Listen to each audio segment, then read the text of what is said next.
जय श्री कृष्णा, श्रीमन नारायण, जय राधे राधे। आप सभी भक्तों का हमारे वीडियो में कृष्णदास का सभी का स्वागत है। गुरुदेव जैसे देवकीनंदन ठाकुर जी हैं जो हर कोई इनको जानता है और सबसे सुपर कथावाचक देवकीनंदन ठाकुर जी रहे हैं। शुरुआत देवकीनंदन ठाकुर जी ने कथा आरंभ करने की शुरुआत देवकीनंदन जी ने करी थी। आप देख सकते हैं इनको करोड़ों लाखों फैंस हैं, भक्त हैं और सबसे बड़े कृष्ण भगवान के सभी दास हैं। आप देख सकते हैं जो वृंदावन में रहते हैं, ब्रज में बहुत सौभाग्यशाली हैं जो ब्रज में निवास जिसको भी मिलता है।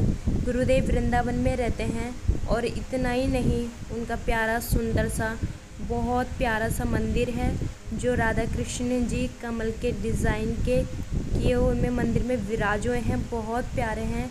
आप उनका वृंदावन जाओगे तो उनका दर्शन करना बहुत सुंदर हैं। और इतना नहीं, देवकीनंदन ठाकुर जी भी कुछ अपने ठाकुर जी की तरह छवि दिखाई देती है, उनमें भक्तों को ऐसा दर्शन होता है। पीले वस्त्र पहने हुए हैं देवकीनंदन ठाकुर जी और चेहरे पे बहुत सुंदर मुस्कुराहट है, बहुत सुंदर तेज है और मस्तक पे चंदन। और देख सकते हैं बाल तो आपको पता ही है बड़े बड़े हैं। श्री अनुरुद्धाचार्य जी के देख लोगे और देवकीनंदन ठाकुर जी के देख लोगे, सेम एक से लगते हैं। ऐसा लगता है भाई भाई हों। वो भी धर्म का प्रचार करते हैं, ये भी धर्म का प्रचार करते हैं। वो भी वृंदावन में रहते हैं, ये भी वृंदावन में रहते हैं, लेकिन साथ अभी तक नहीं मिले। लेकिन कार्य, महान कार्य करते हैं। जैसे कि आप देख सकते हैं उनके ऋषिकेश में श्रीमद् भागवत कथा चल रही है, शिव पुराण कथा। उनका पूरा परिवार आया है, पत्नी, माता जी, पुत्र और भतीजी, सभी उनके फैमिली आई है ऋषिकेश में, भोले बाबा की नगरी में। जी हाँ, जो बहुत प्रेम भाव से सभी भक्त कथा सुन रहे हैं, कथा का आनंद ले रहे हैं। शिव पुराण कथा और हनुमत कथा और विष्णु भगवान की कथा देवकीनंदन ठाकुर जी करते हैं और बहुत मीठी वाणी है इनकी, बहुत सरल तरीके से कथा करते हैं और हर कोई भक्त अपने ध्यान से, अपने पूरे भाव से ठाकुर जी को याद कर रहे हैं, बहुत ध्यान से कथा सुन रहे हैं। और हाँ, जिसकी जरा ही भावना हो, जैसी प्रभु की मूरत देखी तिन तैसी। देख सकते हैं देवकीनंदन ठाकुर जी के पुत्र भी साथ में भजन संध्या खूब गाया, उन्होंने सभी भक्तों को सुनाया।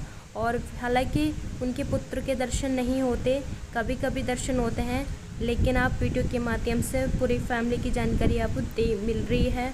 उनके पुत्र के दर्शन हो रहे हैं और उनके पुत्र भी बहुत प्यारे हैं, उनकी तरह गए हैं बिल्कुल। और बहुत सुंदर उनके पुत्र की वाणी है, जब उनके प्रवचन सुनोगे बहुत ही आनंद आएगा। गुरुवर की छवि उनमें, पूरी वाणी उन्हीं में, संस्कार उनके दिखाई देते हैं। और इतना ही नहीं, जो गंगा माँ है, गंगा घाट पे देवकीनंदन ठाकुर जी ने सभी संतों के साथ महासंध्या आरती की और बहुत ही सुंदर ये दृश्य है।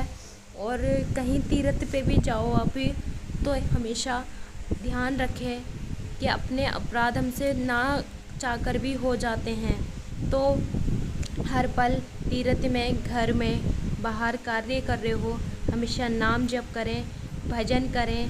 कहते हैं भक्तों, कोई ज़रूरी नहीं है कि कार्य छोड़ के या 2 घंटा 3 घंटा भजन करो, नाम जप करो, बिल्कुल नहीं। समय कभी ऐसा निकल जाए तो करो, वरना अपना कार्य करते रहो, अपने बिजनेस करते रहो, अपना हर काम करते रहो, लेकिन मन में और वाणी में प्रभु का नाम हो। यही भजन हो जाता है, यही सब कुछ अपने कीर्तन हो जाती है।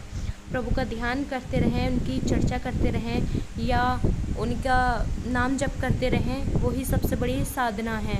और तीर्थ यात्रा में भी हमेशा नाम जप करते रहो, दर्शन करते रहो, तीर्थ यात्रा करते रहो।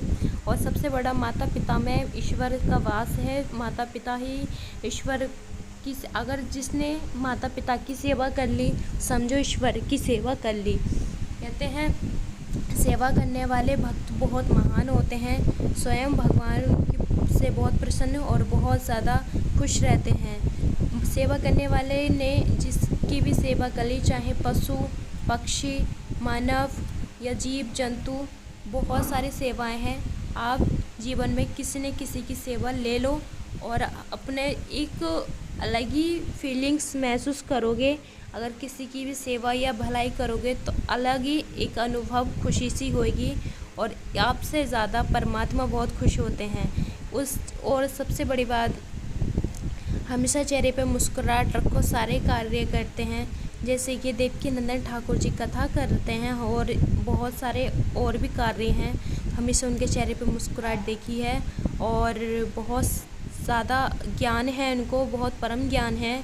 अगर हमारे धर्म का कोई भी विरोध करता है, उनको जवाब देने की क्षमता देवकीनंदन ठाकुर जी रखते हैं।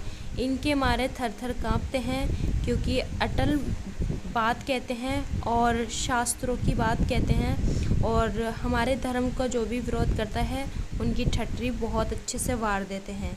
तो इसलिए इनसे डरते भी हैं। तो लेकिन इनका हृदय बहुत सरल है, बहुत सहजता से की कथा करते हैं, बहुत ही निर्मलता। इनकी कथा सुनकर, इनकी वाणी से कथा सुनकर भक्तों के जीवन में भक्ति का अनुभव होने लग जाता है, अपने ठाकुर की कृपा का अनुभव होने लग जाता है और परमात्मा का और ध्यान जाता है। भक्त गुरु वही है भक्तों, जो परमात्मा के मार्ग पे चलाए और परमात्मा से जोड़ दे हमें। सबसे बड़े गुरु वही हैं। और ये एक बात का ध्यान रखना, पूजा करते समय, कथा सुनते समय या भजन गाते समय अगर आपके आँखों में आंसू आते हैं तो ये समझो ईश्वर का बहुत ज़्यादा प्रेम है और बहुत ही अच्छी बात है। इसको अशुभ ना समझे, बहुत शुभ होते हैं और ये साक्षात ठाकुर की कृपा के बिना नहीं आ सकते। ये जो वंदर भाव प्रस्तुत होता है, ये सिर्फ साक्षात राधा रानी की और ठाकुर जी की कृपा है, क्योंकि राधा रानी ठाकुर जी की प्रेम में विरह में रोती थी, तो उन्हीं को पता है ये प्रेम का ये आंसू कितने अच्छे और कितना